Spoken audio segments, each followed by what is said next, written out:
আল্লাহ রাসূল সাল্লাল্লাহু আলাইহি ওয়াসাল্লামের একজন সাহাবী সহিহ মুসলিমে এসেছে, সাহাবীর নাম হচ্ছে রাবিআ। কি নাম? ওনার নাম হচ্ছে রাবিআ ইবনু কাব আল আসলামি রাদিয়াল্লাহু তাআলা আনহু।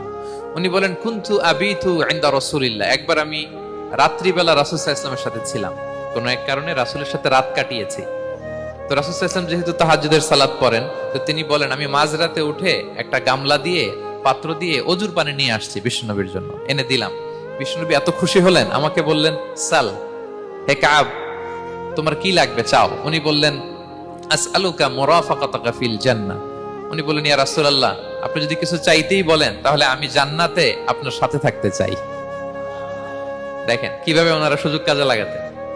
অজুর পানি নিয়ে আসছে, বিষ্ণুবী খুশি হয়ে গেলেন, বলেন, তুমি কি চাও?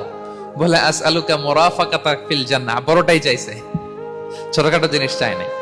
নবী হে, আমি জান্নাতে আপনার সাথী হতে চাই। বিষ্ণু বললেন, আওয়া গায়রা যালিক, আর কিছু চাও, অন্য কিছু লাগবে? বলতেছে না, উরিদু যাক, শুধু এইটাই চাই। তখন বিষ্ণু সাল্লাল্লাহু আলাইহি ওয়াসাল্লাম বললেন, আইন্নি আলা নাফসিকা বিকাসরাতি সুজুদ। এই মর্তবা যদি তুমি চাও তাহলে বেশি বেশি সেজদায় লুটিয়ে থাকো। আলাইকা বিকাসরাতি সুজুদ, বেশি বেশি সেজদা দিও। যদি সেজদায় পড়ে থাকতে পারো তাহলে জান্নাতে আমার সাথী হতে পারবা। আল্লাহু আকবার।